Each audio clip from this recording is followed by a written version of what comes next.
And we're getting it. So we're going to ask for the syllabus so that we can just see how have they been running the programs.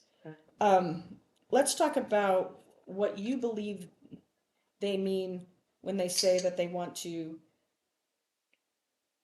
partner or potentially even give ABC the programs. Do they mean full to hand them over for you to be the administrative manager? This would be one of our questions. Or are they authorizing the change of standards to make you this sponsor? And I can explain the difference if you'd like. Please. Okay. So an administrative manager is a third-party agreement, since we are experts in this space and we have all the national expertise as well, where they just pay us to manage their program, but it stays in their ownership. Okay? That's an administrative. If not, and they want you, we'd like this to be converted and you guys become the sponsor, then you all would be the sponsor. We'd update the standards. Okay. And where our agreement with them would be so that they still have win in skin, right? Is they would become the LEA. Okay. And we need to make sure they're qualified because what school is it again? It's the Locklin Technical College. So they should absolutely be able to, and I bet you we can investigate to see what they've been getting from the state funds. Because if you know this is what I'm trying to help with. Once we know how many students they have, we know how many programs they have. Once we find out how much they've been getting from the state, you'll know exactly how much per apprentice they're receiving. Okay. So as Dee Dee's heard and others, it can be up to $4,000-$6,000 per apprentice. Okay. Right. So just to put in perspective, my current, and this is where I have a lot of, once you know the number, I have a lot of weight with the colleges when they're trying to play poor mouth because they all try to do, oh, we don't have money for this, we don't. Cool. So my 180 plus apprentices right now, at just $4,000, let's just say, is $720,000 a year. Right. So even if they only have, let's say these are very humble small programs, because they might be, right? Let's say it's 20 and electrical doesn't even exist now. Let's just say it's 50 apprentices. Okay. For fun. So you still taking that number. $250,000. You got, I got 200 to a quarter. So there's still potential win for everybody, because I'm going to take it a step further just to do some basic math here.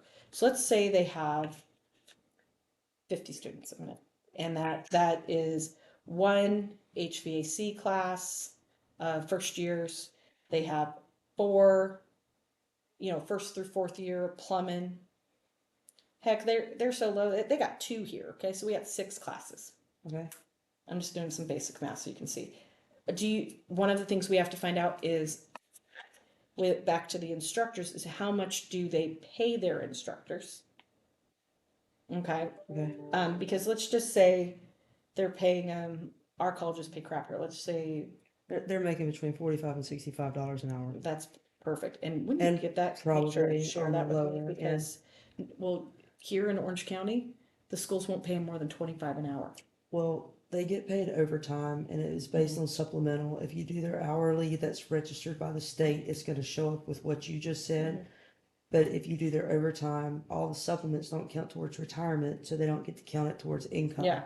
So that's how you come up with the difference. Yeah. Well, this group will, they're Yeah, awful. they don't. This is a answer little bit better, questions. but we'll just go with this. We'll go with that number because that's still great. Right. Okay, so if I have 6 classes, right, and the standards are usually 144 hours, Okay. but you have to have makeup days and things like that. So let's just say I'm paying for 144 hours of 6 classes. Let's take it to 172, just because of makeup days, fun like that. Makes sense? This is just ballparking, not doing anything special. And we take that times, let's just round it to 50, right? Mm-hmm. You're only looking at 51,000 of that $250,000. Okay? So if it's like, oh, there's going to be money in this negotiation, because they are holding a pot for at least this upcoming semester. Right. And possibly even up to a year. And then even if they become the LEA, the money's still going to come to them, and but you need to know how to do the math so that they're not like here's $50,000. Like, oh my God, thank you, that's great. When you're like, wait a minute, okay. So that's a big piece of this conversation, and that's part of why when you look at like Miami and Tampa, where they're rocking, right.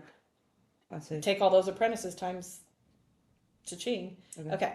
So we need to look at that. Include planning time. That was one of the things they talked about at one conference. They were doing, now as a teacher, I never had this, but they were doing for every 3 or 4 hours, you got an hour of planning. Every program is different. Every teacher is different. Every course is different. So I don't believe that there's one true best rule, and I've been doing this 20 years.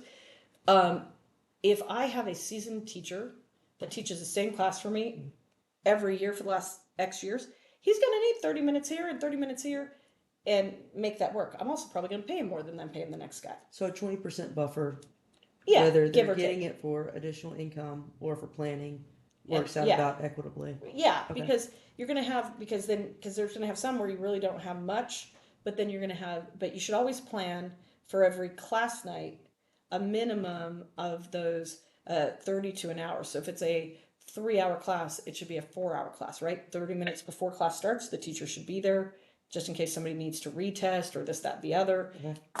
30 minutes after class, they should be doing their paperwork. They should be prepping for the next class. You know what I'm saying? So that's kind of how I've weighted it a bit, if that makes sense. Because we're telling them, be ready to work. Yeah. And it's not like students aren't coming in and then instantly grabbing that teacher and be like, hey, teach. And you don't want that teacher flying in like your guys. Right. So if you're paying them, hey, I'm paying you to be here a half hour before class, which really means I'm paying you to be here 45 minutes before class. Okay. Make sure your technology, make sure your stuff works. And I'm expecting the class to go the whole time too. Right. So that's where you create that ethics of class. Because if they're thinking, oh, I have all this to do at the end of the class. Yeah, you guys can go early.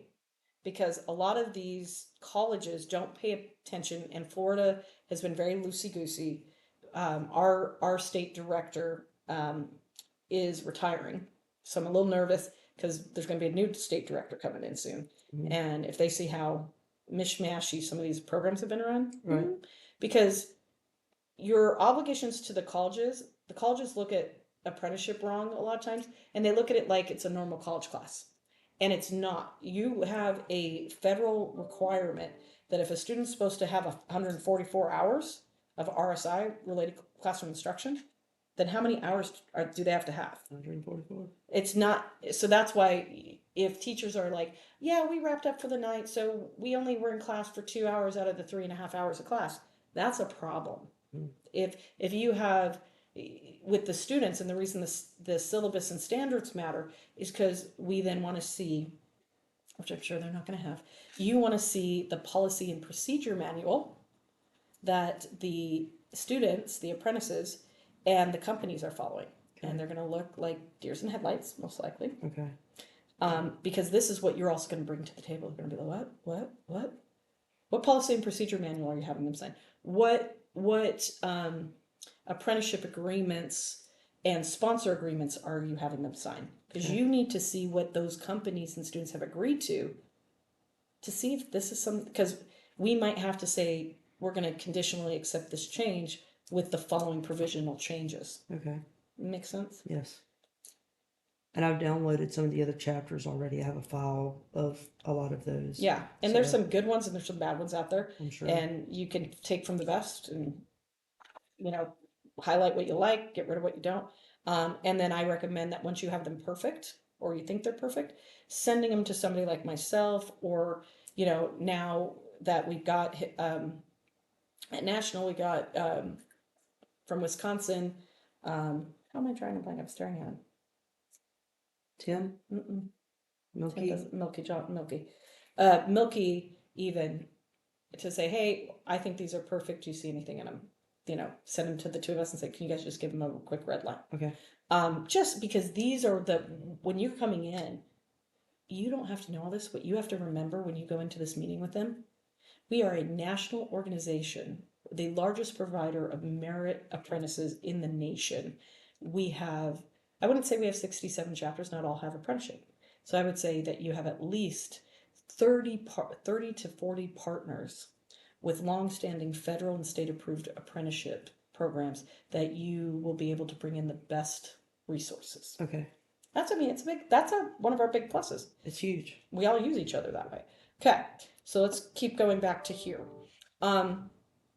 So we got to know some of these base details. So that's why I think it's a great have your first meeting. It just be a fact finding meeting of getting these facts. Okay. Then the next meeting is looking at it. Okay, we've looked at this. What we would like to do is, and that's where then you come back with, we believe we would like to change this relationship to become the sponsor of the apprenticeship program. Okay. And we would then have those standards converted to have ABC, the chapter, be the sponsor of the programs. Okay. And then we would like to sign an agreement with you as the college to be the LEA. Okay. And I am looking this up right now because I don't know why I'm having such a brain fart. Old age sucks. So long afternoons. 6:30 this morning. I'm like, I had meetings. I'm like,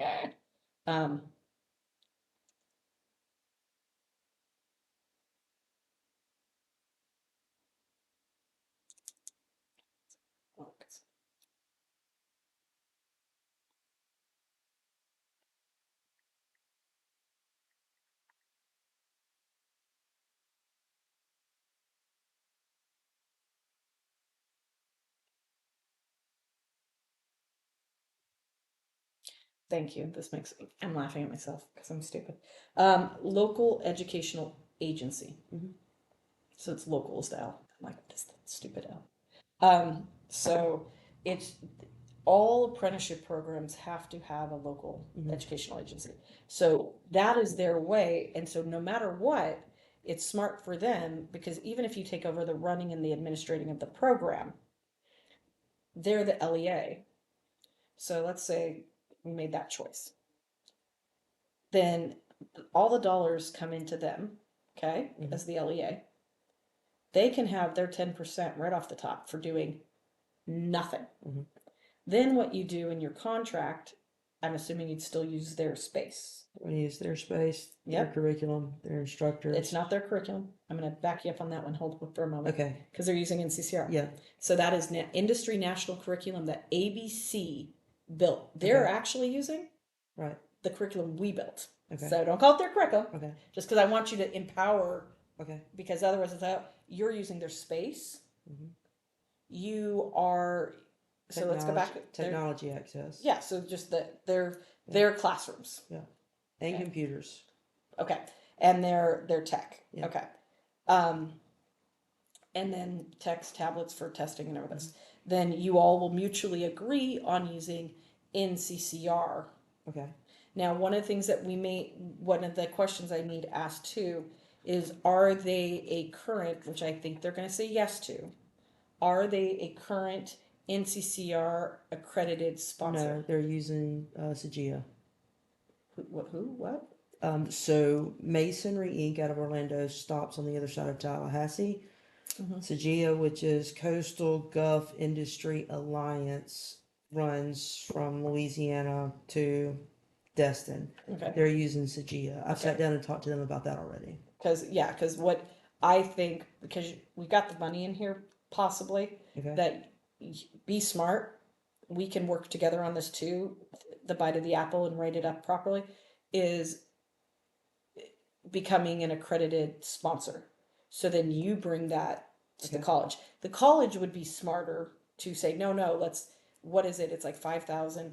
They need to 10,000 to become an accredit because by them doing that, any of their other programs, non-apprenticeship, craft training, can then be registered with NCCR. Okay. So what I also am assuming is if they are, are the teachers, back to these teachers, are they ICTP certified yet? I don't know. I would. We'll ask that too. Yeah. Okay. And none of these are game stoppers. They're just great to know the full canvas of what we're working with. Okay. Okay. So we're currently using their space. I've got a couple more questions. We're currently using their tech. We're currently using NCCR, which is mutually agreed upon curriculum. Now, are we going to have the teachers still be employees of the college, or are they going to become employees of the ABC, or is that one of the conversation talking Well, points? I think, and this is where I'm deferring to you on this question. I think that would depend on the funding, because I know that there's a hold of 18 months. And so for our chapter to step up and fund their salaries on the front end, you I could don't do know how it that would with work. a mutual, what we would need to do with is a legal agreement that you are going to be retro paid, but it's still a gamble. I would let them stay on there. That's kind of what, Because here's what you also have to ask them, and that's when we ask them how many apprentices they've had. The way LEA funding comes in, and we have two different ways of going about this, but we already missed it till next July. It's not a bad thing, but it's the LEA. If they have been submitting properly to the state, which is what we have to find out, if they've been just doing this out of the goodness of their heart, or have they been going and getting their state funding? okay. Because all that's going to make a difference. I'm pretty sure they're getting their state funding, because they charge $0 So- for any program. They have no tuition fees for students. Correct. They have written Then grants, yes, no, and then they that's, have then totally done they're funding. getting the money. Yeah, there's So one of very this few is what I schools. want to point out. You saw how much money they've been getting. Yes. They should have a pot of gold sitting there. Okay. So you should be able to say, we are going to have you take this, and this on and pay for it. From this date forward, which will be current, you will be able to deduct when we get the funding for this in a year. Right.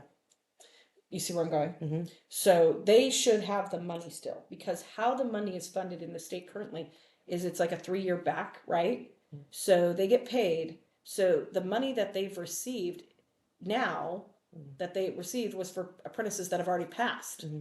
So they should have, and that money then goes to help support the next year. Yeah.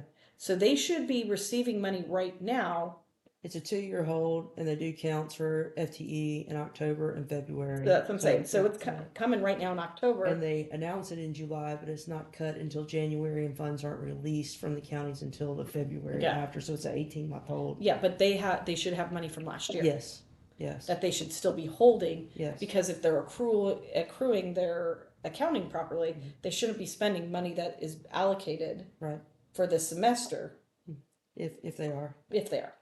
Okay. But that's the question, because so teachers, to me, the teachers need to stay on their payroll for now. Okay. No, we agree for a couple of other reasons, liability. But I'm going to give you why I do not like teachers on it. Okay. We don't currently have this issue, but coming from my past. Okay. The reason I mandated the teachers always worked for me is because if I had a shitty teacher, I need to be able to fire them like that.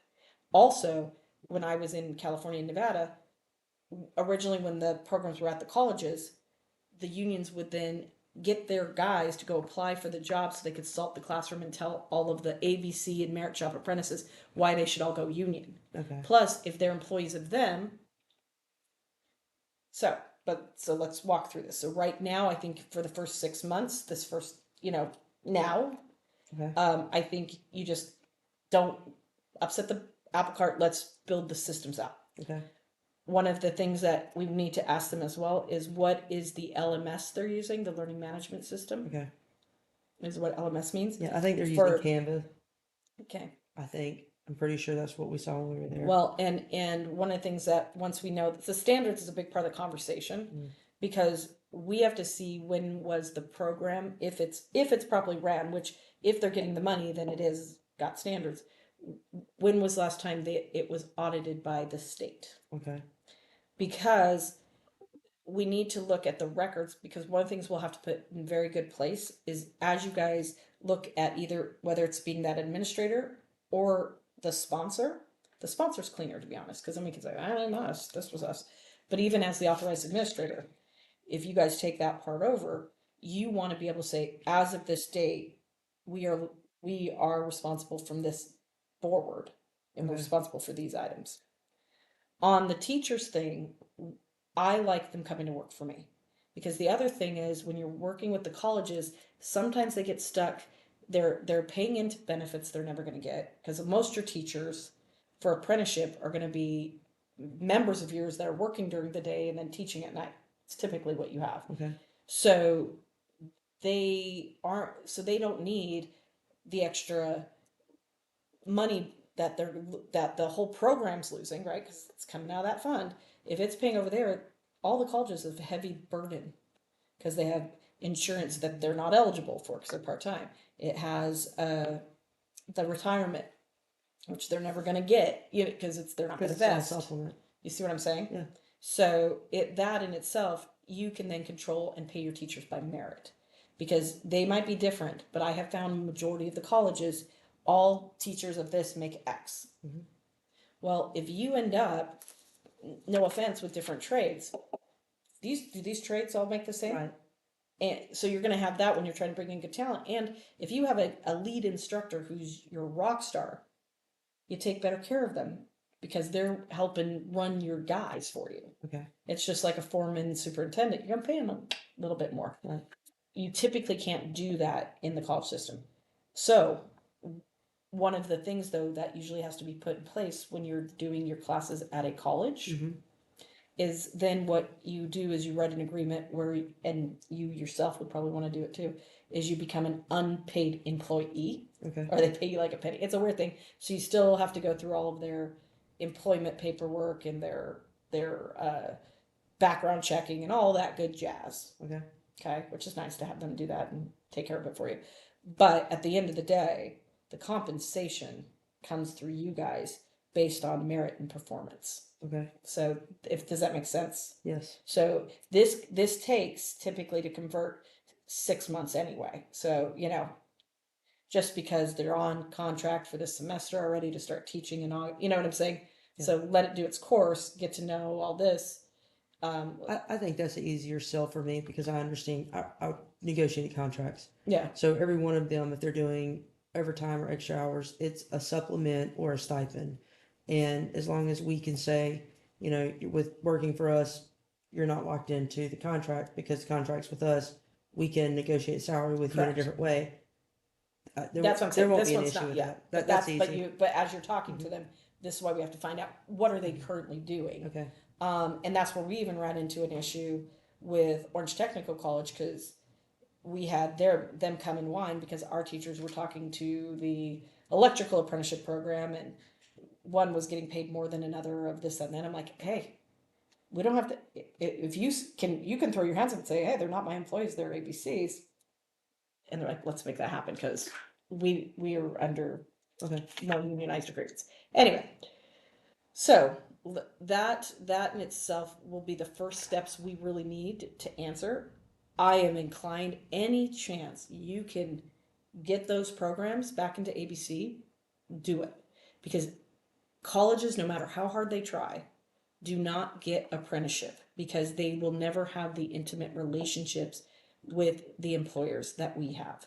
And that's a big piece of this because when apprenticeship is running correctly, you're going to have the apprenticeship with an apprenticeship agreement. That's you and that apprentice. So here's ABC, right? Mm-hmm. You and that apprentice are signing an agreement and they're getting indentured. And I hate to use that word because of its origins, but guess what? It means what it means. They're signing a contract and they are an apprentice to the program. This is something that companies should try to understand. Because remember, apprenticeship is a union construct. Right. So union employees go register with the union and then go to work for an employer. Right. So apprenticeship was originally designed that same way. So they sign an agreement here, right? Then the sponsoring company also signs an agreement with ABC. Hey, ABC, I want this apprentice. I'm going to do this for this apprentice. They're going to be my employee, but I'm going to agree to meet with the terms and conditions in accordance with the apprenticeship. Okay. Then they have another agreement, right, which is the employment agreement between them. But what makes this whole is all three have to make a mutual commitment, because if the apprentice makes the commitment that they're going to be there at night, they're going to do their work, and they're going to do all these stuff, and then the employer's not giving them off the time for schools, not paying them the correct apprenticeship wage, not being a person in good faith, they get to lean on you and say, hey, can you help me with my contractor? You have that intimacy to say, hey, buddy, what's going on here? oh, there's a mistake, blah, blah, or, oh, they're a piece of crap. Well, let's fire them and let's get them off the dole. If the apprentice isn't doing what you need them to do, you also need to be able to talk to the company, be like, I need his foreman to give him a tune-up.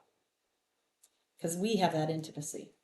A college doesn't have the ability to do these intimate conversations that we have, whether it's about, I'm not getting paid right, or they're garbage. Sometimes the program will call us, the company will call and say, hey, how's Billy? Billy's, I'm on the fence. I'm going to have to let somebody go here. How's Billy doing at school? Dude, Billy's the best student. He works his ass off. I know he's maybe a little bit behind in the field, but God, he's trying. Hey, thanks. I got another guy who's just got bad attitude. I'll get rid of him and keep Billy. Or, Billy who? He hasn't shown up to class in the last, and he's always attitude. He thinks, I can't believe he works for you. That's what I was hoping to hear. Because that's the intimacy. Because we then have, right? Because we have the relationship that, again, I know this seems weird, but just hang with me, with the instructors. So all the intimacy of the student, what's going on here, they're communicating it to us. College is just, they don't have that ability to bridge that. Right. Same with the OJT. Colleges here, oh yeah, I'm not getting the training. I'm running parts. Your team will know how to interpret an OJT. If a third year has done nothing but preliminary work for 3 years, guys, I don't know if we can move this guy forward. He has not gotten any sizing experience. He's not, none of this. Or is he just being really lazy? Let me check with the company.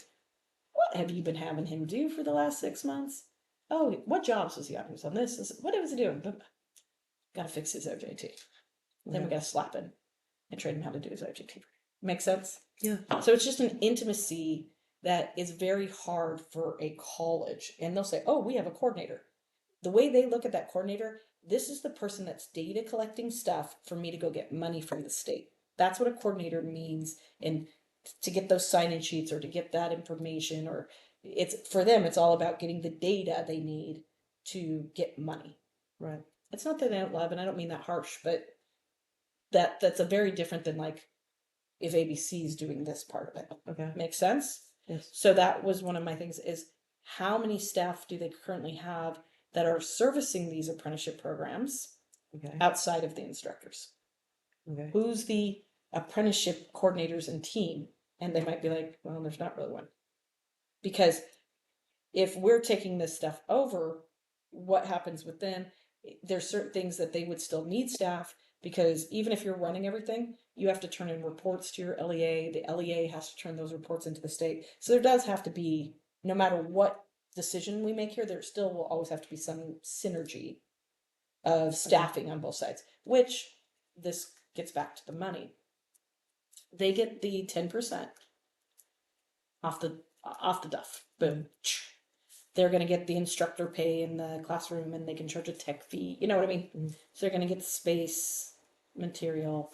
They're right now, at least this first go around, we'll even let them get on NCCR and buy the books, right? So they buy the books for us. So you put these different dollar amounts, and we build a contract, right? Mm-hmm. So it would be LEA 10% for administration. Space, this is our rental agreement. This is, they may just say, no, you purchase books, but who cares? That's then it would be under this admin, they might say 10%, yeah, but we really need an extra 5% because we need to pay Sally to do some paperwork, or we need 10% because you're using the Canvas system that we're actually paying for to get your records, whatever. Okay. Whatever it gets to, whatever. Who cares? You should be able to get down to where ABC is getting a minimum for this after expenses of about 2K. And I'm not saying not your expenses, but just the space, minimum. 2 to 4. 2 to 4K. Okay. Per apprentice. Right. So there's 100,000 minimum right there. So half, 50% is what you're saying. Yeah, minimum. Okay. You might get more. Okay. And that's where, if you look, and that's why I know my math's right. If you look at Peter and Stephen, they were crying because they were getting but at the same time, it's different when Well, they were giving everything. They were buying Right. the books, they were doing the space, they had Right. all the stuff. So there, if this is going to ebb and flow based on how much of their resources, but you should, and then this helps pay for your salary, pay for a coordinator, make sure all the contractors are. And then part of what you bring to the table that I also don't want you to forget is placement. Let me explain this. Currently, I'm assuming there are 50-ish apprentices, I'm guessing again, are all already employed by employers, and it's the employer's hiring Bob and then sending him to the apprenticeship program. Yes. But there's still an obligation, which is why I want to teach you reading the fine lines of the standards, of the program having to pay attention to what happens if Billy gets laid off. Great apprentice laid off. How's Billy currently getting rehired, reprocessed, updated in Rapids, updated in the system? What's being done to make sure we don't lose this person? Also, by being involved, if Bob gets fired and he's sitting there in a class, yet he's no longer got OJT, he's no longer employed by an employer, he can't stay in that program more than, and it'll be based on standards, 30 to 60 days before he has to be removed from the program. Well, if he's dropping out and he's quitting, that hurts this pot of gold. So part of what you're doing too is ensuring that you're retaining the best apprentices, trying to get rid of bad apprentices, especially in that very beginning during the probation period. Okay. Makes sense. Yes. So it's going to take, but we need to get this Okay. and then regroup for a quick, okay, we now know this, we know this, we know this. Okay, what kind of proposal do we want to throw out at them? Okay. And then we can start, and it might be a 3-phase proposal of August to December. Nothing changes, but we're doing the following administrative stuff in kind to set up, which would be like updating standards, doing some things, because Okay. that, but it would show a good faith. Then in December, we would take on this, this, and this, and you would be giving us an administrative fee to manage that. Okay. And they're going to cry, oh, but everything's on hold for 18 months. You understood, but you should have been getting the funds for this. And like, when's the inception of these 3 programs? So you should have some funds put away. Oh, we've spent it all. Okay, well then that's another conversation. Okay. So it gets better. Between here to here, we have to determine if we want to take the programs. Okay. If we're taking the programs over and you're becoming the sponsor, technically they become a new program.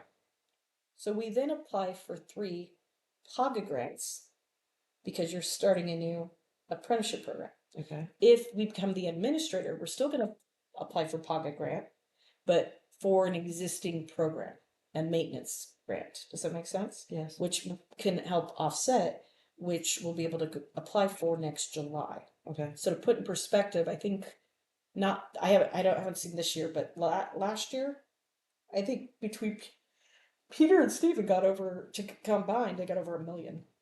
Okay. So there's times Yes. on the half shell. So depending on which of the 2 hands we apply for, are we applying for a maintenance? Which those are going to be the questions. Is how have you been funding this apprenticeship since it started? Okay. And that's where we apply every year for blah blah blah. We need to go online and look up the PAGA awards, so that we can see where those have been going. Okay. PCOG, PAGAs. Yes. Just because if you see that if that school's been getting X dollars, that's gonna be good for you, right? Right. So those are some of those base things. So let's keep going through here. I mean, I didn't get past this first sentence. Okay, ERISA. Differences between members and non-members. One conference told us we're not allowed to include non-member companies in our training due to, that's not necessarily true. Since many of the current companies are not ABC members, how will this affect us? Let me explain ERISA and compliance with ERISA. And as you know, I used to teach all this, and we're going to go to ERISA today. When they're speaking in global terms, which is what they are, is based on, and this may help we'll do some more homework on it, Are we going to be administrator of the program, or are we going to be the sponsor? Okay. That's all here at the chapter. Where it comes in is, are we creating, and this is going to be the question we have to ask ourselves, are we creating a 501c3? Which eventually, no matter what, that answer is yes. Yes. So 501c3, but I'm also going to tell you, don't be afraid of looking at establishing a 501c4. Let me explain why. Okay. It makes it hard sometimes because you have to double explain yourself, but there's only a couple of these in the nation. And they're typically in California and New York. The unions, for all of their apprenticeship programs, they go into a 501c4 instead of a 501c3. Partly in C3s are very limiting in scope if you have to do anything governmentally, like legislatively. No, nothing, period, ever, no matter what. Okay. 4s leave a little wiggle room that if we had to advocate in Tallahassee for funding and you wanted to pay Carol to go fight an issue, as long as you still can direct it right back to the apprenticeship, you can actually do that. So it leaves, or if, let's say, if there was a big PLA fight that would exclude your apprentices from working, the apprenticeship program could help fund it. Okay. So what you're missing currently, and I'm missing it here too, so I'm going to be establishing one here too, and that's something we can maybe even talk about, is do we want to create one trust fund and bifurcate it for 2 organizations to use? Because it's a magic sauce of when to do this. Because once you set up for apprenticeship a nonprofit for it, it falls under different rules. So you have to have an audit every year. Well, no matter how big or small it is, you're talking anywhere between $10,000 to $30,000 day one. I'm just trying to make $30,000, Right. So we have to do it the right way. We can phase it in. We're in a state that's less litigious about apprenticeship setup. Our LEAs are all what? 501c3s already. Right. So we're able, through the LEA, to utilize, even for applying for grants, if you're like, I can't apply for grants right now, that's where you go to your LEA friends and be like, hey, I'm writing this grant. Would you be our partner in it? And they already want to do that with us. So that's what I'm saying. You don't need to rush this. Okay. I'm not going to have you fight them on the ERISA stuff yet. Okay. But there are ABC chapters that have non-members in apprenticeship. With all of this comes into, what does the standard say? There's something called a but-for test and facts and circumstances. So in general rule, majority of the ABC apprenticeship standards that exist in ABC land state in them, for obvious reasons, you must be a member to utilize our program. So if the standards state you must be an ABC chapter member to use the program, and you're letting non-members in it, that's a problem. There's always loopholes. If the standards will not say that, we know they don't say that, we don't know what they say. It might just say, hey, employers and kids, come to the program. That's why the first thing I asked for is standards, because this is part of that question.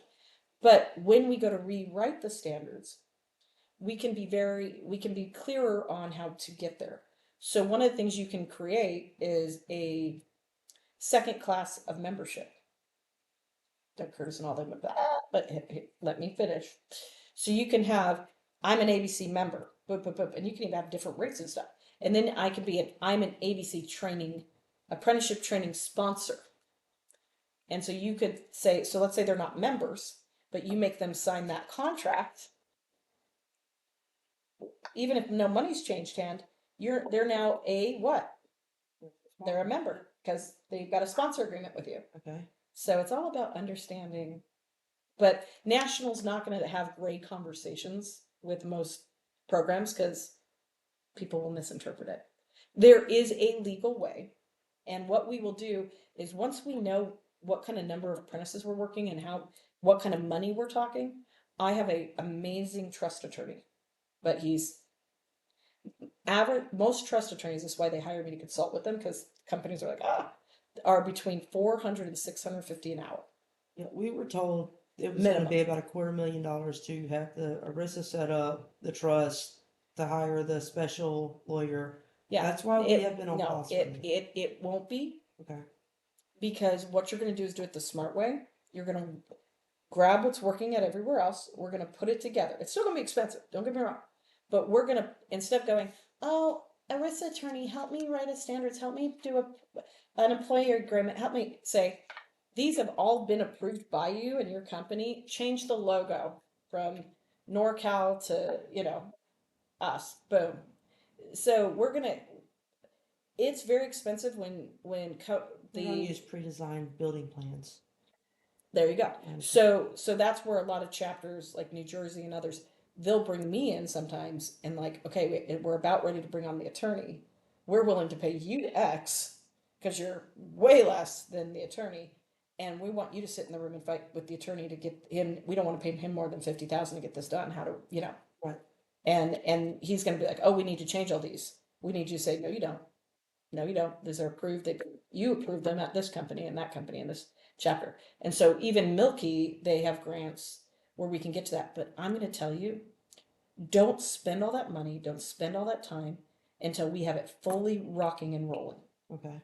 No one's coming in auditing you day one. Now, if we're at, like I was, in NorCal, where you're multiple millions of dollars of money, like Peter and Steve, yeah, get your shit straight. But you ain't gonna be there day one. Right. When you're making $1 million, spend 250,000. Make sense? Yes. So we can get there. This is not it yet. We will set up once I see the standards. I will write you something that will strongly encourage them to become ABC members because we want them to be members, right? Right. But also not limit, because that's going to be a fear of the school. We don't want to limit. So currently, the Pipe Apprenticeship program I'm running, I would say 90% of them are ABC members. I have 2 or so outliers. One of them, it's like he's a small contractor and he's putting his kid through. He's does primarily multifamily. Maybe he's $1 million company. You know what I mean? He's not trying to be scary. But the agreement is there, and the standards are still being now removed from pipe, converted to ABC. But I'm writing in a way that you must be an approved to train contractor. So the reason you do the approved to train contractor, and this is really important, is if ever you guys get to the point where you're like, we want to mandate membership, then the approval to train process changes. Your standards don't have to. Does that make sense?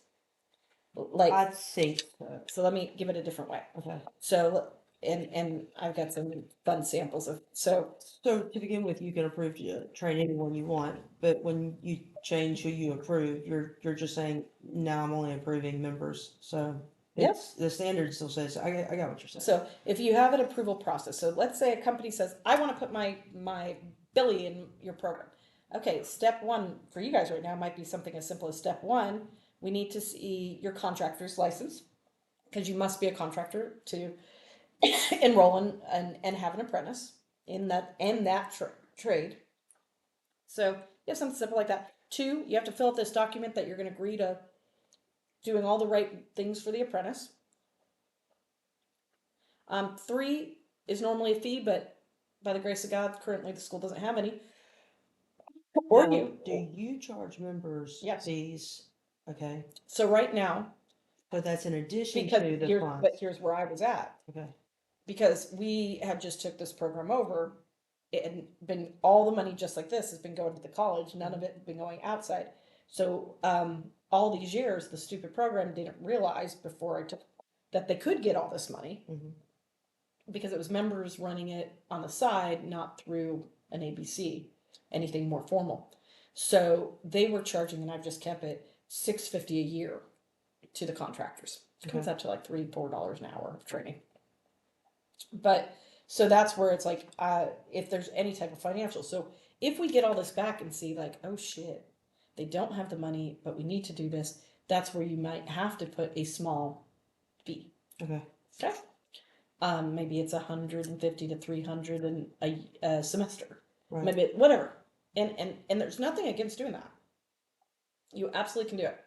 Absolutely can do it. But students can never pay for their apprenticeship. Okay. So these are the rules. Okay. Day one.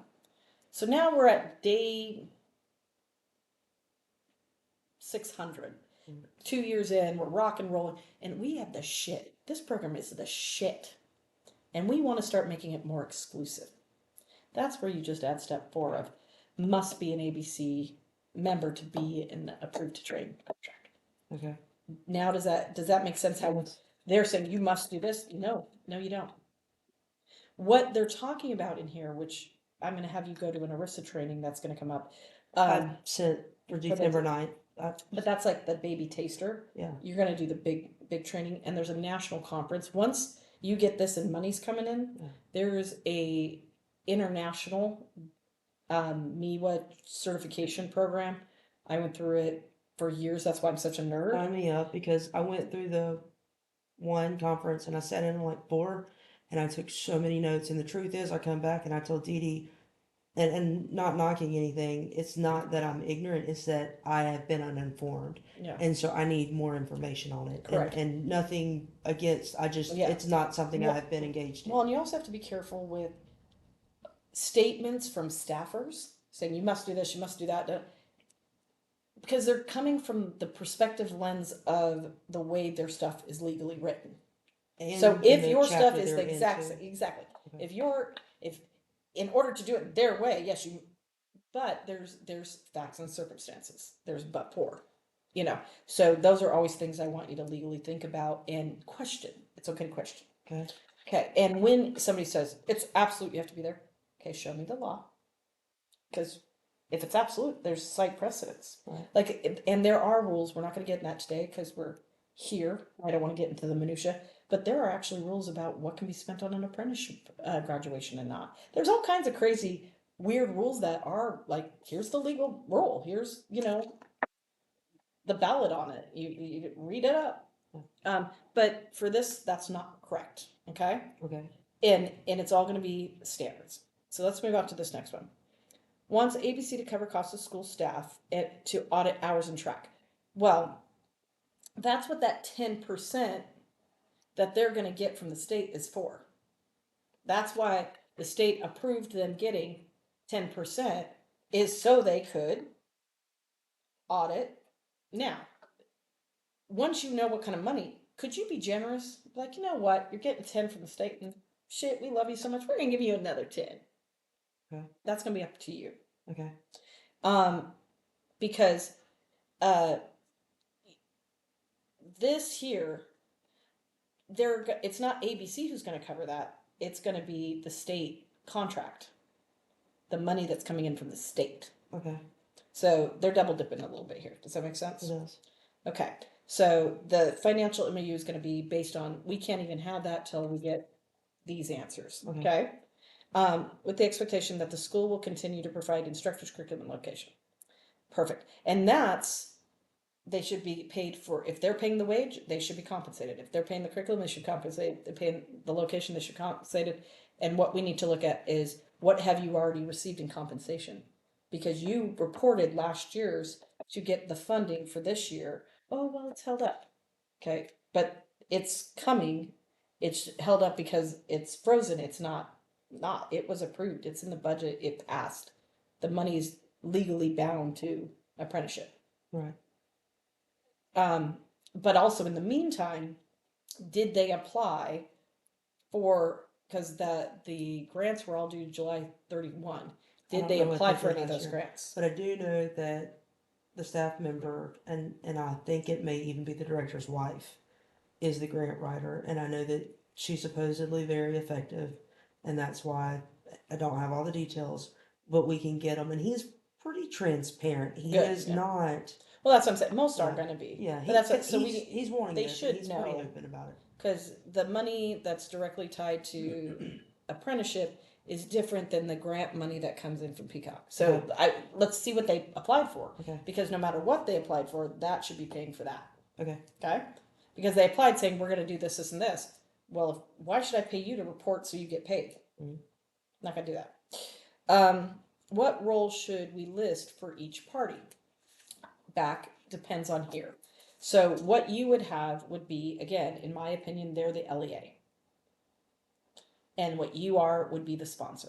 That's the correct. Okay. And then under the sponsor, you would have a apprenticeship director would be you. Okay. And then if you end up with admin staff that are helping do, they would be the coordinator. Okay. However, they're also probably going to have a coordinator, part-time, whatever, who's doing their state reporting. Okay.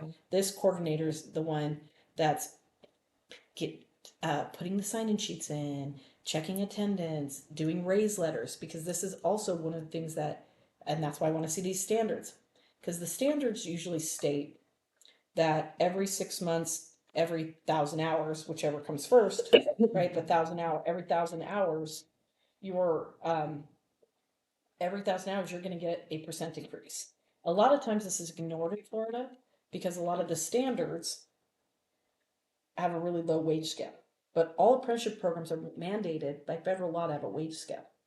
And every year you must survey all of the participating contractors to establish the apprentice wage scale. I know they're paying them on the lowest employer available so that one contractor isn't. But that's not appropriate. I know. And that's because we're merit. So again, there is a legal process that must be followed with all apprenticeship programs. Think back union. Mhm. But all apprenticeship programs are required to do an annual wage survey, which I'm sure the school's not doing. Because they wouldn't even, they're just going to run it like a class. Like, we have apprenticeship, yay, Okay. send your guys. But are they reading the DOL standards? Do they understand their commitment to the Department of Labor? The Department of Labor, and this all leads to prevailing wage work, right? But the DOL mandates, Department of Labor mandates that once a year you survey your apprentice sponsor companies to get what their wages are. Okay. And it's all hard with merit, right? Because Right. it's all over the place. But you should be getting at least their average, right? Right. Of their journeyman wage. So I have 36 journeymen. My average wage is $50 an hour. Okay. Then next company I have 3. Mine is 120. Well, wow. So you want to do the divide and you want to make sure that you're using proper averages. Once you have all that, you add them all your companies up. Let's say you have 5, 10 companies. You add it up and you divide it, right, by the 5. You get what the full group's journeyman average wages. That's not who's the lowest. That's not correct. It's the full average of all sponsoring participating contractors. Okay. Then from that, then you place it on the scale. This is 50%. This is 60%. 70. Blah blah blah blah. And you have to be careful because if you don't do that, that's one of the biggest lawsuits that apprenticeship programs get in is when they play games on this, and then a union salt gets in, and then tells all the apprentices you're being underpaid, you're not da da da da da, and then they file a DOL claim. The DOL comes and says, "Are you guys in compliance with your standards? Did you send your companies raise letters? Did you ensure that your apprentices were getting moved up scale appropriately?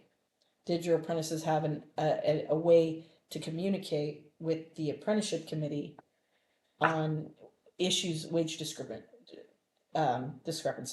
Okay. Because that is one other thing that once we get to this place, as much as you don't want another committee, my love, you will have an apprenticeship committee. And that can get added. Do they have a current apprenticeship committee? Okay.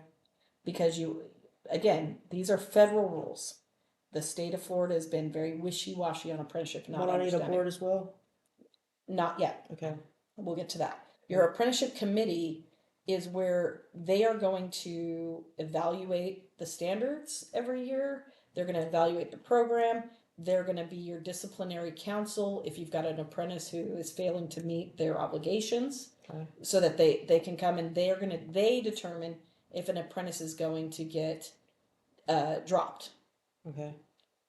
And if a company is going to get dropped. Okay. Because guess what? There may be a time or two that you have a company and I don't give a crap if they're a member or non-member, that doesn't play by the rules. Okay. You don't want that on you. That's why you have a council, a committee. Make sense? Yes. So then then that also leads to the appeal process. And a lot of times it ends up becoming a mediation. Like Billy's been missing a bunch of school. He's not communicating with the staff. He's not communicating with the team. And even if he is, you have to hit your 144 hours. Well, but Billy's wife just died in childbirth. I've had these stories, sob stories, right? I'm like, okay, so let's figure out a special thing we can do to get his hours made up. Well, can't you just have those waived? No, it's federal, but we can come up with something that's fair and equitable. But a lot of people just go, oh, just take care of him, because it's about doing what feels good versus doing what's right. So I'm sitting here telling you, no college is sitting here analytically doing these At things. dinner, we're gonna have a whole nother conversation about that. Does that make sense? No, it does. Okay. So, and again, you don't need a huge committee, and guess what? They don't have to meet every month. It could be once a quarter. It could be every 2 months. It could be as needed, Right. Based on, hey, we desperately need to look at these things. They're also your advocates that help recruit new instructors. So I have my apprenticeship committee evaluate all the instructors. They'll come in and sit in their classes because I don't have time, and just make sure we have a good teacher, that we've got what we need. They're also a lot of times they're the owners or C-suite of your plumbing and your HVAC companies. Okay. I think in the very beginning, because we're going to be small, you have one committee with a rep from each of your trades. Okay. And you probably have a Would group you of have 5. them members that are in the apprentice program, or would you exclude? I wouldn't have them. The committee would only be ABC members. No, but I mean, like, if Hensel Phelps had an apprentice, would Hensel Phelps be on the committee? It would just be like any committee. You would go through that process. We believe that you'd be a good committee member. We would like you to be on there. Okay, and they could recuse himself if it was if they're individual, okay. or their employee who's a teacher that we're now having to have disciplinary action with the teacher. Then they can just recuse themselves. Okay, I'm just making sure that you and I are talking. And even when you get when you get to that stage, that's something I'm more than happy to Zoom in, or whatever. I prefer to Zoom versus driving, and help run your first couple meetings for you, with you and the group, so that they understand this, to know, especially when we're dealing with like disciplinary. Well, screw that kid, da da da. Well, and that's a big part when we make these committees. We keep a log of all actions and the outcomes. And I use point systems because I like there to be no ambiguity. Mm-hmm. Hey, you get so many points and I'll share all that with you. Like a code of conduct. This is the first offense. This is the second level offense, and these are how points that up. I got it. And there's always appeals and there's always opportunity, but it keeps your committee from making emotional decisions. I'm not saying that we don't give people second chances. You have to. It's flipping apprenticeship. Sure. You're given second, third, sometimes fourth, but you have to have a way to document it, because what I've seen programs do is they just, on a whim, we don't like this guy, we like this person, we don't like that company, so screw that company. We like this company, so it's going to screw that company. They're garbage. We're going to kick out all their apprentices just to screw them on a prevailing wage job. Okay, I've seen this happen. By having rules, you're not going to have a group come back and say, hey, or if ever someone appeals to the state or the feds, it's very easy for you. Here's our policies. Here's what they signed. Here's the infractions. Boom, boom, boom. Which I'll teach you how, if we're going to use chat or whatever we're going to use. Here, there's systems already built for maintenancing all of that. Okay. And so that you have your case built if ever there's a appeal that's something crazy. Okay. Okay. So when it comes to the target date, I think this is easy target date. I know that sounds so scary, but the target, here's why I say it's easy. Okay. This is going to be a phase. Okay. Okay. Because again, ties to money, ties to everything. So if we can get all this information right away, we can then set a panel of, this is what the school's going to do. This is what we're going to do. We're going to kind of step in a little right now just to kind of get these things set up. But that's where they also need to understand, you have cost in this. You have a lot of cost in this. Right. You have got to set up a committee. I got to do this. I got to set up all these. I got to build all the proper things, which this is what's going to be helpful, is when we say to them, do you have this? Do you have this? Can you get it? And if they give us stuff that's not quality, we have work to do. If they don't have anything at all, we have work to do. So that's where we can come in as a team player and be like, hey, we both got some skin in the game right now. Okay. You know, if that makes sense. Mm-hmm. And then what you're saying is don't be overwhelmed. We're going to use that as a chip. Okay. Because what you have in your back pocket is, I'm going to gather all this information, because not only do we have all these chapters, but we actually have a national apprentice compliance expert, as well as a retained ERISA attorney. Okay. Now, are we going to use them? No, but you need to come with that, because guess what? Because they we're don't the know fastest growing chapter in the state. But you're also, I love that. Do it. Beautiful. I did the possible. But it's also here, you are paying for this. I sound cocky about it, but think about it for a moment. The ABC member dues, you're sending 25 to 30% of every member that's a national member of your chapter to national to pay for that.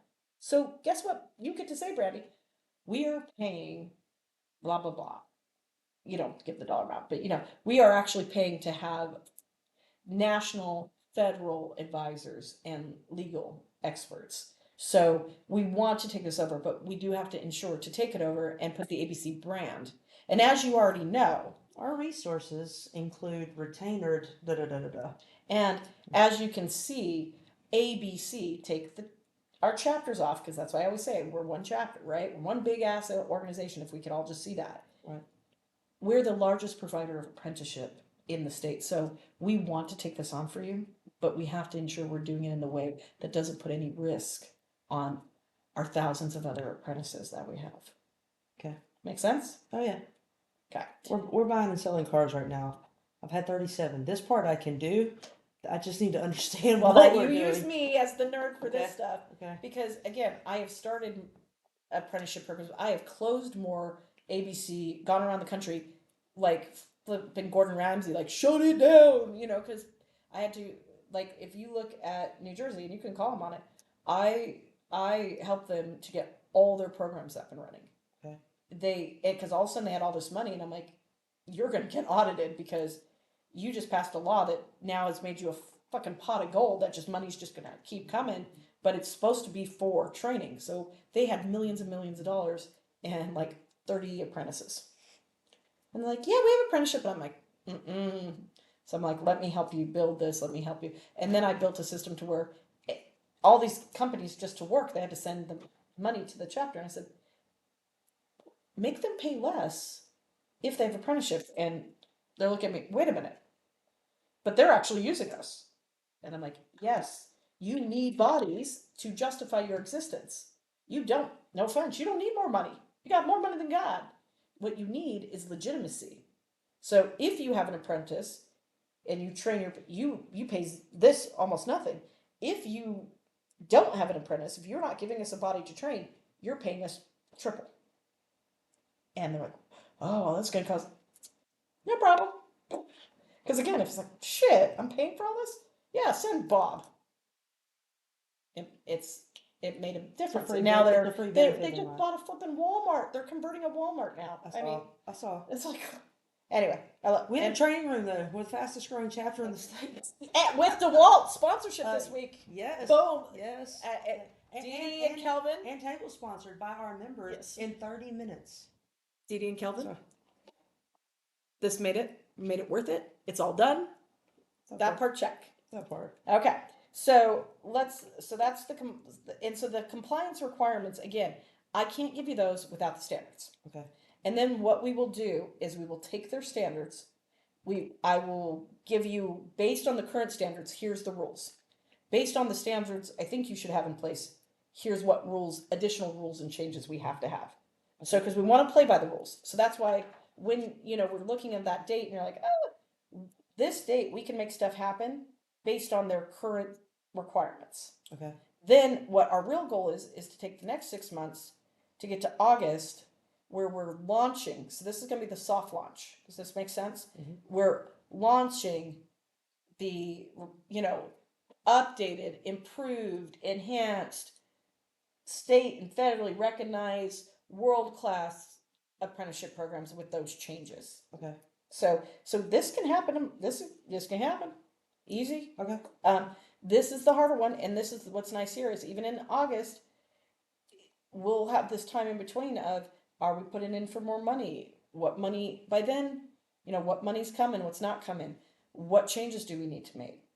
How all in can we be? We're going to be in no matter what. We want that. We want this tie, even if it's let's say. Now let me ask you the what if, because this is going to Yeah. be where they can hear it. So this is for y'all. The location is almost 3 hours from where I am. Mm-hmm.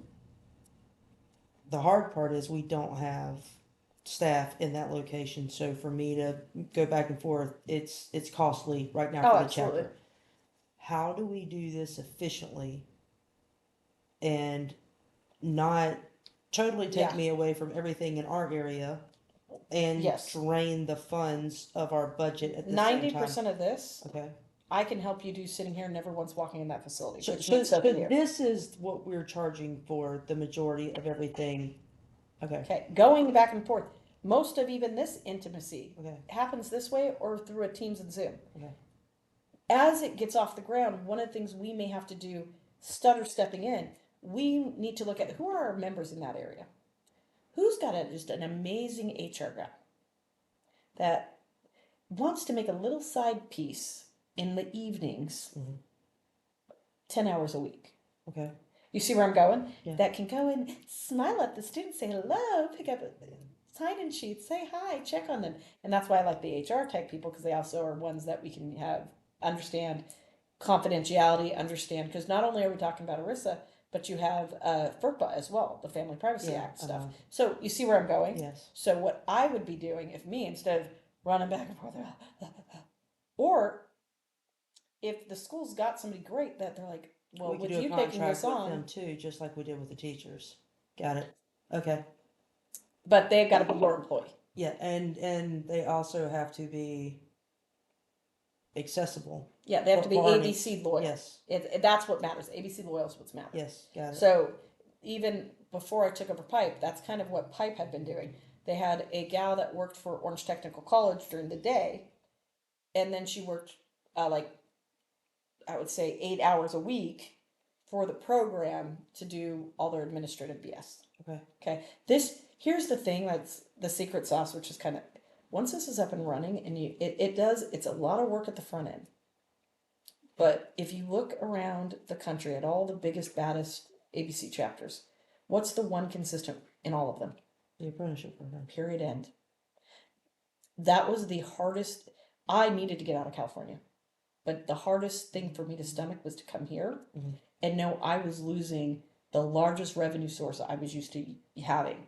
Now, there are rules. Once we start getting this up and running, I'm going to teach you how to not rob Peter to pay Paul, make sure that we set up the buckets properly, so that, because there will come into rules again back to ERISA. Once we see this is rocking and rolling. So, like we said, if we start this in January, yay. August is getting all the apprentices and getting the teachers converted, yay. Then guess what we're doing the next January, 2027. Now we're rocking, we're rolling, that's when we're pursuing the ERISA. Make sense? Yes. So, but there is no point to wasting hundreds of thousands of dollars On the front end. No. Okay. Build it and they will come. We'll drive the car without insurance. So here's my next question. But you won't have to drive without insurance. One of the other things I do want you to look into speaking of insurance, because you said the insurance word, one of the things once we're ready to go, there will be one expense I'm going to make sure that you guys look into with your insurance carrier, which is, and you should have that anyway because you're teaching classes and all that, is just your different liability policies to make sure that you're covered for classes and things that and it's called an errors and omissions policy. Okay, we're working on one of those right now. So Okay. That's good to know. And we want to look at dollar amounts. Okay, we did $1 million liability for what we're doing now. That's probably going to be fine. We might need to raise that later. Okay. But you want to have that. The other thing that I want to make sure that you guys review is your fiduciary insurance, which is related to your general liabilities. Okay. And and again, it's just making sure, I don't know if are you using a insurance agent that is friends with the chapter because they do all the contractors insurance, or are you using a nonprofit insurance related company? We're using, okay, so in Tallahassee, there's only two. Oh, well, there you go. Yeah, So, so we're limited, but they are chapter members. yeah, And they deal okay. with the contractors, but even the So do schools the and stuff are insurance. limited to two. Yeah, so do the insurance with them.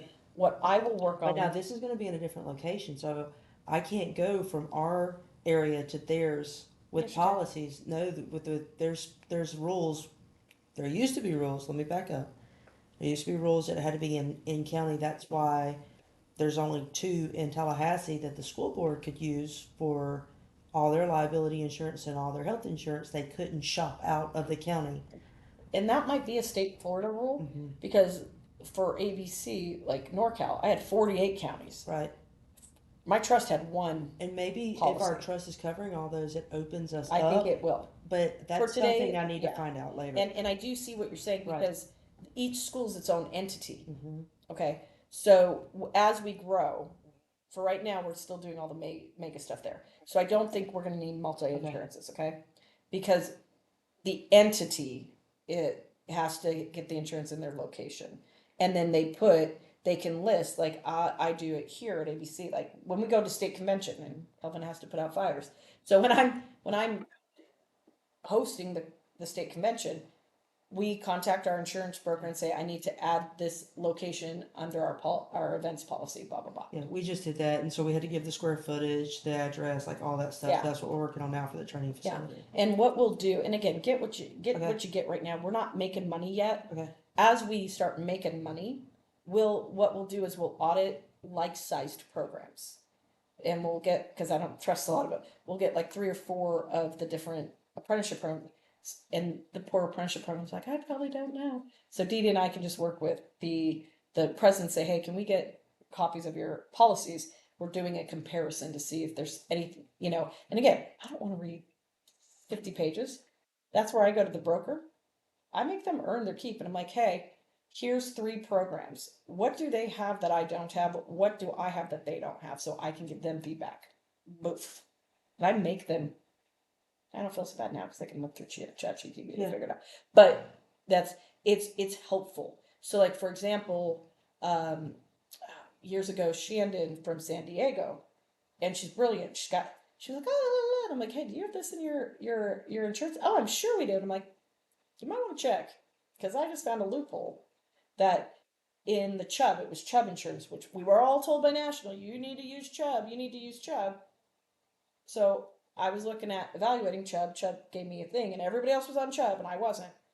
And one of the loopholes in the policy they had given had a weird statement related to instructors, and those were excluded in the policy. So everybody was like, all that they're on these programs, and their main people that we need the insurance for weren't covered. But everybody, but again, all their brokers said, oh yes, this is the right educational policy. This was this, because it was great if you were a full-time employee of a college or whatever, but ours are all like these part-time ragtag groups. Okay. Strategic plan review. So this is it, right?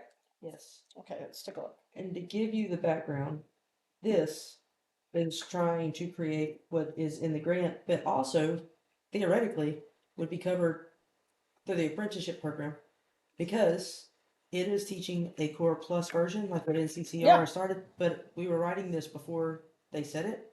So this was us trying to do something to get people into the field and hired at a job fair, so that we could then pipe them into the apprenticeship programs to grow them and get the mentality there. Yep. I like this. I think it's 100% doable. I think you have a fair deadline. You're giving yourselves all the way to 2027. I'm going to be very frank. I think you guys will have this up by 2026 at the latest. I really do. Especially if we looked at doing a workforce readiness, if we get the grant and we can do, and if you don't get the grant, I'm going to tell you something. This is always a good thing to go back to some of your contractors, whoever does the school work, summer school work, humor me. Find out who the GCs are that do the big summer schoolwork and who's your electricians and plumbers who are doing any big schoolwork. Okay. You can then put this workforce readiness program in for seniors in high school. They're about to graduate. This is one of the things we thought about, and Yeah. let them come in because they'll be 18. And then those companies can pay you. So Yeah. I did this program, and I actually have, if you ever need it.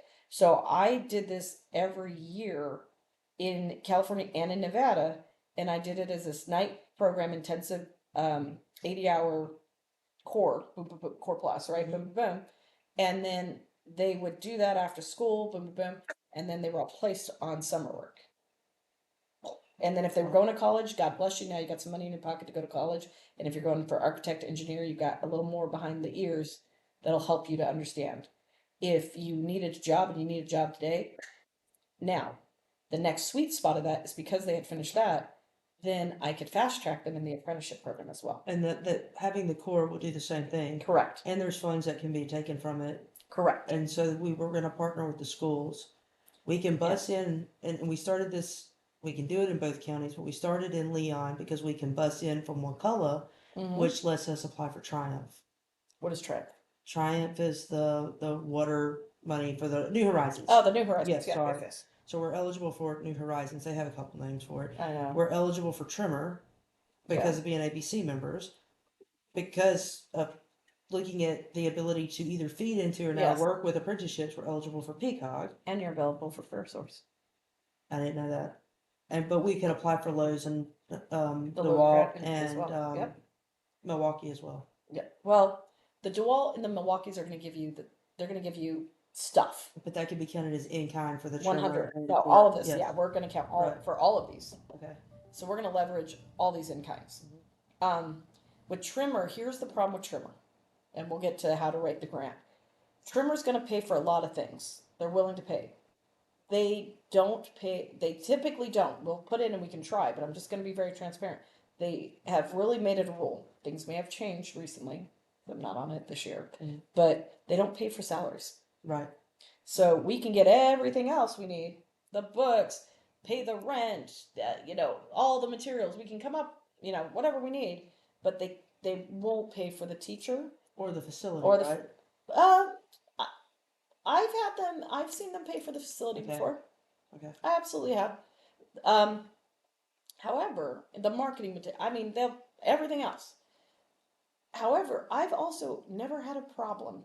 Things are different. I get that. But if we're targeting very specific contractors to say, we're doing this and we're going to be bragging about you, we're going to be marketing you, and we're going to be doing this, this, and this, even if it's something as low as charging them $650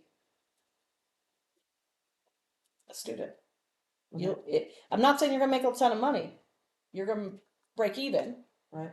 But at the same time, that might be the get it off the ground, tester baby, build your rep. Now you got those 10, 15 students out there kicking ass, taking names, and you're getting things off the ground. And if we then by this time also have the apprenticeship program, then you already have those teachers. You know what I'm saying? Right. At least in that one location. Right. But this is easier to do than you think, because this is where you're going to get the money from the DeWalt's, the Milwaukee's, and some of your other members, is they can be the overall sponsors of the program. So you might get another 2, 3, 4,000 funding money, which helps pay the teachers and things like that off of it. Right. Okay. So there's some multiple layers that we can do for this workforce readiness. Okay. And that's what the whole grant. Yes, and so I think this will be easy to write. I want to write it in a way that leaves a hair of ambiguity in startup, setup, so that if it's gray enough, there might be a way to offset, like I said, the cost of the facility. And but we have Michele. We already have the facility, so what they can pay the rent. No, there's a value to it. Yeah, they can pay the rent. They can pay, so we can put, it's going to cost us X. So then that's what part of how the chapter. They can charge us rent, and we can charge them a membership fee, a sponsorship fee, equivalent. Or which location are you looking at doing this in? Are you looking at doing it where you have the new classrooms? Yes. Okay. This was going to be done in Tallahassee. Okay, but because of the way it was written and because we knew it could turn into apprenticeships, Yeah. it can be That's what I'm saying. If we copied get anywhere. if we get pay rent and then have them pay for the instructor, you see what there's ways. That's what I'm saying. We can Okay. play with how we write that. Okay. This is very doable. This is a very fair. You guys, I mean, I think it's conservative, and I don't think conservative is bad. Always under promise, over deliver, because you should be able to do a pilot next summer easily. You might even be able to get the school district. That's what I'm saying, or any one of these other mega projects. Whatever. What is the biggest mega project in that area by the school? Right now, probably, I don't know, we have the stadium, but it's finishing up. College of Business, it's pretty close to finishing up. We have 3 different campus projects going on. And I'm thinking of Tallahassee, with the schools themselves, Leon County Schools. The new senior center, probably new senior center right now. Okay. So and let's find out who the GC is on that senior center. Culpeper. Okay, so Culpeper. So Culpeper, you care about kids. I love kids. We would love you to be one of our sponsors of this program. Hey, Milwaukee, you love kids. I love kids. Hey, DeWalt, you love kids. I love kids. We'd like you to be sponsors of this summer program. 500,000, 2,000, whatever. You're gonna get the funds you need here. Okay. So you're going to have no problem pulling off your pilot by 2026. Okay. I would say, and again, this is for the board, because then you should be taking. Oh, yeah, they're the ones that extended it to 27. Which was smart. Yeah. Yeah. So that's theirs. Right. Your personal one, I would have this. This is June, no, of 2026. Because again, the one thing I'm not seeing here is for the SMART goals in here, very good. But it's like, what does a cohort look like? Is it 10 students, 5 students, 15? 25 enrolled with 18 minimum to complete. Yeah. And that's for that area, that's a pretty big size, just being transparent. Right. For your first, and here again, if you're doing it a year early, maybe your first one is 15, you know, 15 to 20. Okay. Don't put yourself, because again, it's like, well, how are we going to pay for it? And if we're going after grants, like even we need to be very careful how many students we express. It's better to, oh shit, we had 30, we said we're going to do 15. I mean, right. Better problem to have. Expand to the different locations. This might be 26 is the baby version, 27 is the big version. It looks like we're expanding by January. Yeah. So, yeah. We're step ahead. Yeah. Yeah. You're just moving. Okay. So you've got this correct. This is secure the initial. I don't know that you're going to get a multi-year grant. I just don't think you're gonna right off the gate. You may. Okay. I think you need to prove yourselves. That's why I'm saying I would rush to prove myself doing a small pilot sooner than later, so you can say, here's an example of what we just did. Here's the feedback from the students. Here's the feedback from the companies. Look at all of these kids are now employed. Okay. I mean, we could do a micro and flipping Christmas. You know, this is where you want to go try to do some small type, so that then when you're writing the grants, because you're saying, hey, let us do this, trust us, because what don't we have? Well, I have employees and trained people. We don't have proof of success. Okay. That's what we don't have. We have proof of a very successful person who's had a very successful career, but the chapter as a whole does not have proof of success X. So even if we do a very small program, okay, I would, so that we can get the money here, let's try to get a smaller program. Let's do the Excel. Let's figure out exactly what a cohort of 15 would cost. Okay. And then that's where we can go to some of our partners, because I will tell you, CareerSource has a grant. It pays between 15 and 17 an hour for summer kids. So if they did this and you wrote an agreement with, because this is what you get to tell the companies, I need you to help pay for this, because now I'm going to get you, I think it is 6 weeks. So you can even just do the math with the contractors and be like, let us send you one of our graduates we need you to sponsor the program at X dollars, but you're going to get that back because you're going to get them as an, an, an intern for 6 weeks at $15 to $17 an hour. Okay. You see what I'm saying? Yes. So that's an easy partnership where they usually have the money every year already. So it's not like you're asking them to go find new money. Okay. What they're usually doing is having kids apply for this program. Okay. Well, if you're doing the program, the application can be part of our application. Got it. and now, well, how am I going to win as a contractor? Boom, you get to test this baby out. And if they're not great after 6 weeks, see, I wouldn't want to be you. But the kid has now gotten a program and he's gotten real life experience. And Career Source is happy because They checked get the their box with what I got. Okay, picking up what I'm throwing down Yes. there. Right. So there's a way to pay for this class for 2026 summer. Okay. It's 4 weeks too much. That's the other thing I've heard. It is. Okay. But at the same time, what we really need to look at, because again, if we're doing it as Core Plus, and we're not doing it as a true official, here's the thing: if you do it as a state registered pre-apprenticeship, it's got to be like it's like 6+ weeks and blah. No, hell no. I do one with them at 6 weeks. I promise you, the one I do here with 2 weeks is just as good. Okay. Okay, so no. What you want is just to do it as a workforce readiness 2-week program. Okay. They're going to get their first aid, they're going to get their CPR, they're going to get hand tools, power tools, all these things. And you're going to build in exploratory hands-on training so that they get some carpentry love, some plumbing love, some electrical love. We were thinking like a mini shed or a mini house Yeah. or something where one cohort might start it and the next one might finish it.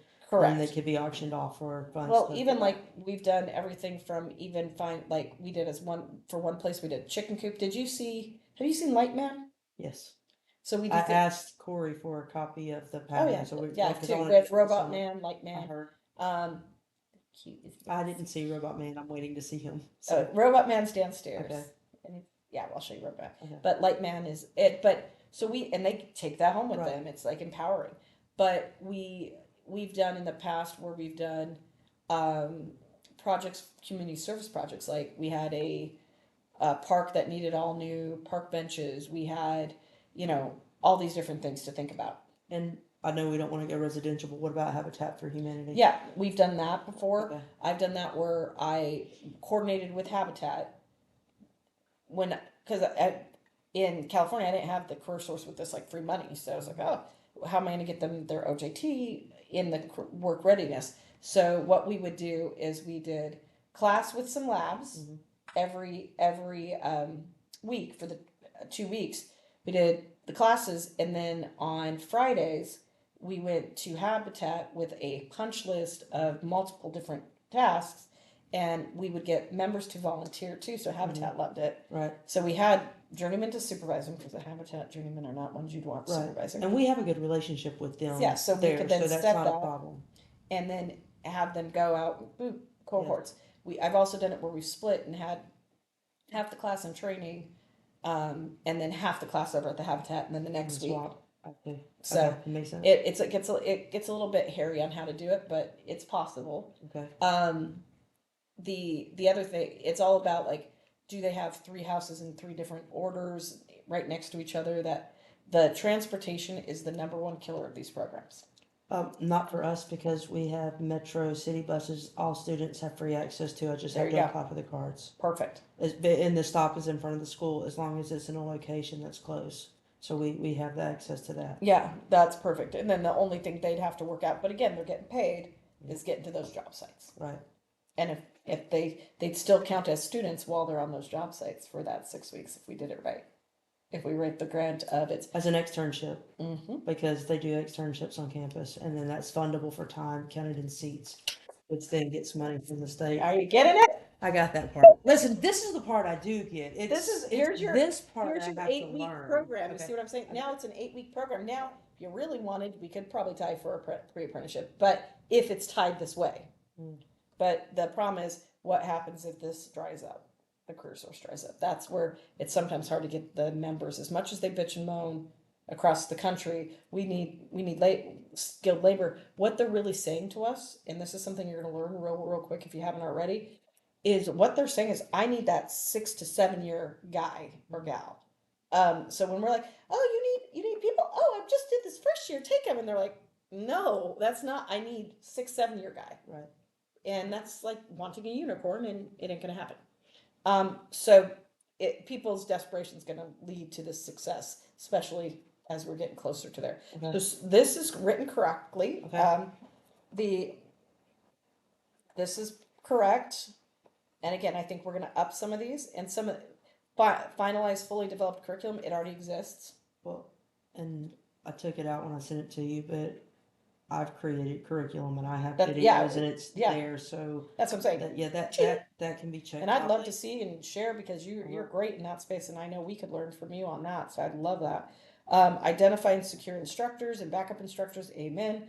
This part too.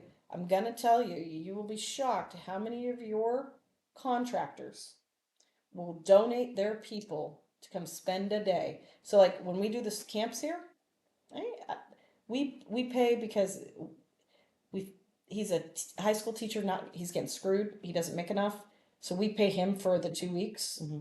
But he's there with the kids and stuff. But then you have I have every day. Corey will tell you every day I have it filled with members for free. Right. Doing all the training. He's doing some of the book stuff, check the box stuff. But then a lot of it, he's also getting, but he's also getting an externship himself and getting to make people that will come help his class. So, so he doesn't make me pay much because he loves it just as much as the kids. But it's not gonna cost you what you think it's gonna cost you. Okay. Then the marketing plan, yes,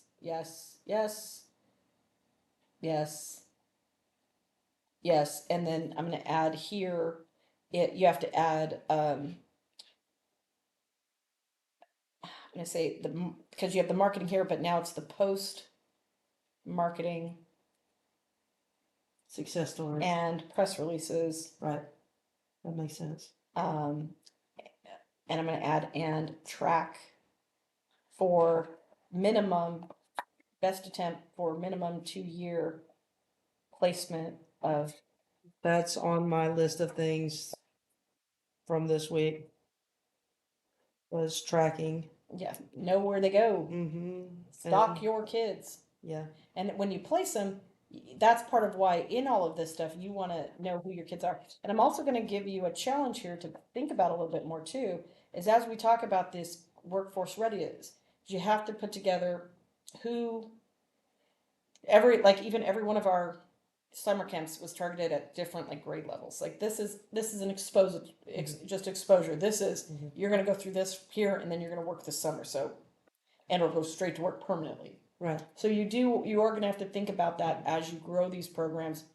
Who's allowed in them? Right. The other thing not to throw. They're going to have to be 18 and older because of the equipment certifications. First, if we rent them, then they have to be no.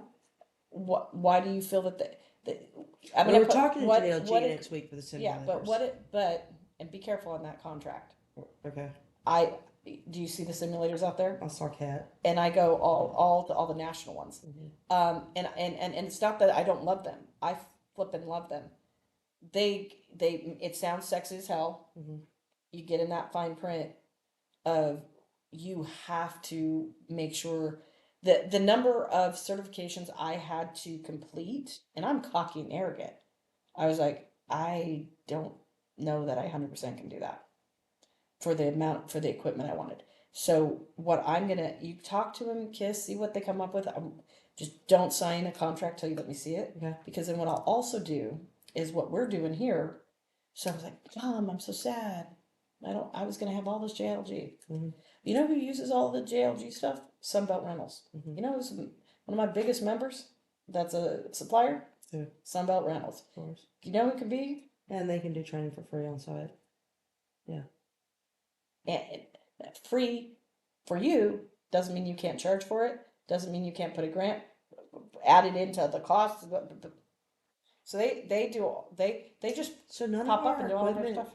People in our region want to engage in A, sponsoring things, and B, doing free So what we might Anyway. have to, you know how they get engaged? DeWalt never did a damn thing here for all the years. Mhm. Neither did Milwaukee.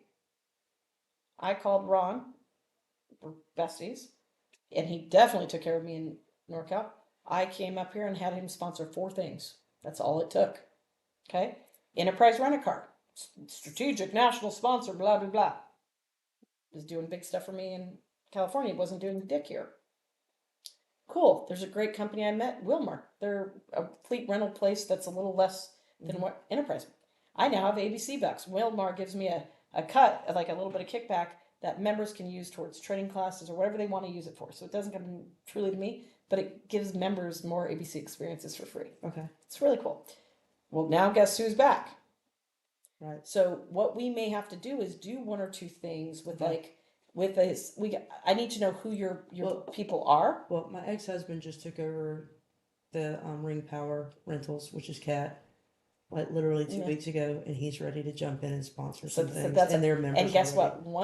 Once you get a cup, then you see the boards out there. Once ABC members are competitive, but if no one's playing, I don't have to play.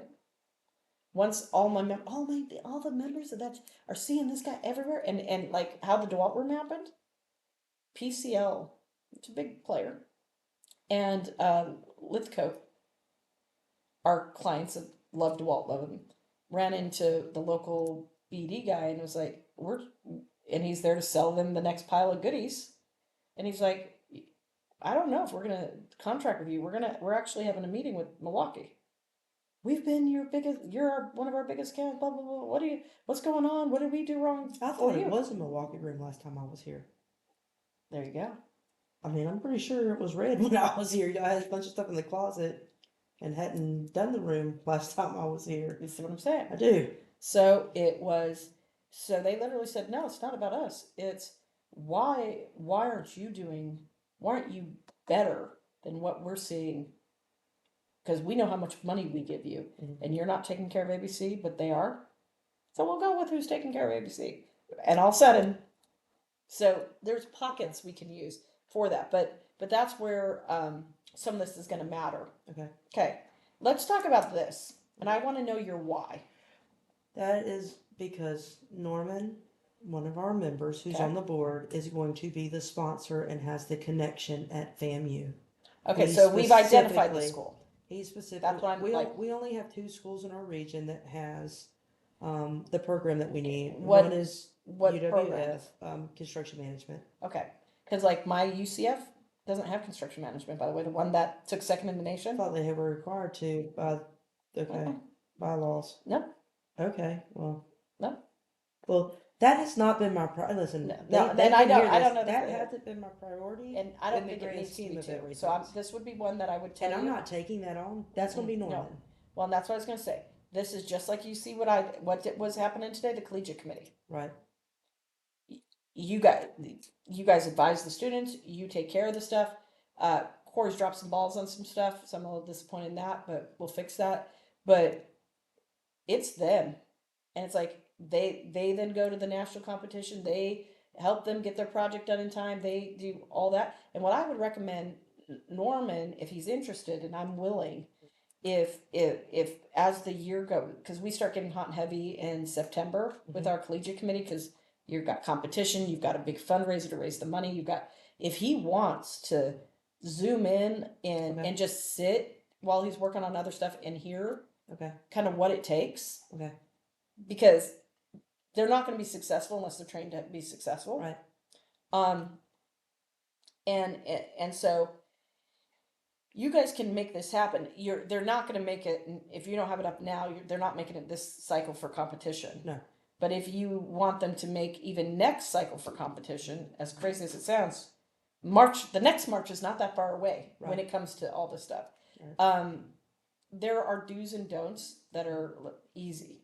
One of the first things that Norman needs to go do is, since that's his love, is you need to know from the school, and I'm going to give you some warnings here, who would be the faculty advisor. Right. Now, you want to be careful. Faculty advisors are great, but it's an ABC program.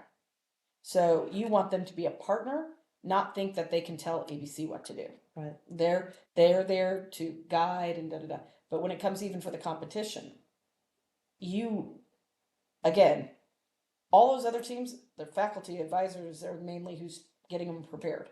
My team, trained all by ABC members because they're not even in a construction management program. Right. Now, we don't do the stuff for them, but that we set up mentor programs. So that's something that when Norman is ready, not you, right, we can even have Norman, like, here, Norman, here's our schedule of all what it takes to prep a team.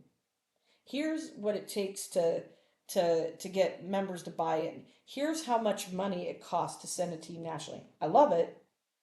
And so that he's empowered and has the tools, doesn't need to overly lean on you. And for Norman to start, he needs a faculty advisor and a minimum of 5 committee members. Okay. And this would be the collegiate committee or the FAMU committee or whatever you want to call yourself. Okay. Typically, what I've done up to DD is once they have their first fundraiser, I open up a separate checking account and I keep all funds related to the student chapter fundraisers there. So it's very, so that it's not sitting in it's on the board operating, but it's sitting as a liability account because that money's always protected and for the use of the student groups. Okay. Make sense? Yeah, like rent. Yep. Just keep it controlled. So 1 is faculty advisor, 5 committee members, and it's okay. So like if you guys came back April from Salt Lake and said, okay, we can set up a meeting with, like, if Norman went, and that's what I would recommend. Norman, you want this? Okay, I need you to go book Salt Lake. This is your initial investment. Yeah. Before we do anything, okay, you need to go, because then we'll set him up a meeting with Haley Moyer, right? You guys can have a meeting with Haley there. He can watch all the student competitions. He can talk to the advisors. I could set him up with my chairs of that committee because I have dual because of the 2 schools. I have them cohorted and subgrouped and all that. Right. But they could all hang out for the week, kumbayaing together, holding hands, learning everything. Okay, now you come back in April. We apply with Haley to charter the school. Now we've got all the stuff we need. We have our first fundraiser to raise the money for the team, and we're working, again, this is what I'm saying, April, we're working with the faculty advisor because they don't have time for us, right, school. So we're working right near the end of the semester or into the summer, and near the end of the semester, we're tickling his students with dripping, maybe coming to a class presentation near the end of the school year, May, June. Okay. Get all of their email addresses, all their stuff, get them all excited so that the chapter would start August. They would then be able to compete that next March. Okay. Because you practice, you get the stuff in, so they'd have August, September, October, November to raise money, start having general business meetings where different contractors come in once a month or even every other month while you're getting off the ground, whatever. And again, people go, oh, we have to add all these events. A lot of the times, I just tell the kids, the students, here's this event, show up at it. Here's this event, show up at it. Meet your future bosses. Okay. Why am I throwing special events for the kids? We're already doing new things. We're doing the BuilderCon, Meet the GC That's Expo and stuff like what I'm that. saying. And they all have a tent there, and we've set it up where the apprentices. We're going to invite them, and certain people Yes. get, if they're strategic partners, they get a premier spot. If they're not, they get an outskirt spot. But Correct. we've already worked. But that's what I'm saying. So you don't. So the first goal of this committee, keep it small, is go be able to compete nationally. Yay! By 2027. Okay. But to do that, Norman, I really think, because he's got to see what he's in for. Sure. And he's got to be able to talk to other chapters that are highly successful. And instead of it being you, let's see the sweat equity. And if Norman has identified his co-chair or his vice chair, bring the buddy along, Norman. Right. And you guys go to the national competition, go to the board meetings, go see the convention. Okay. But you're there to go watch the competition. You're there because they have advisor meetings there. They have all kinds of, so they have a separate mixer. And I think he was a past chair, so I know he's aware of everything. Yeah. He's not like fresh off the block with Yeah, all of this. but so- this will help you Okay. get him working. Yes. Well, because the thing is, he's excited now. He Right. wants it now. It's hungry. Right. If you give this date, Yep. he Then could it'll be lose all done. that. Okay. But right now, you already have a homework assignment. Okay. Make sense? Yeah, when ChatGPT helps me put all this into notes, I'll call Norman tomorrow on my way home or Friday. Give him his homework assignment. That just, hey, we're ready for our first meeting. Here's what's going on in the meeting. Okay. Oh, this is just your page of the strategic plan. Yeah. Yay. Okay. All right. And that was the grant to go with all of this for the 4-week outline training that I sent.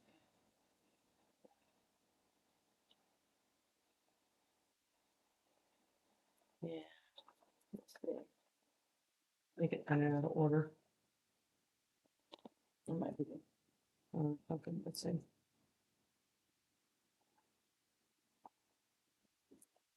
Okay.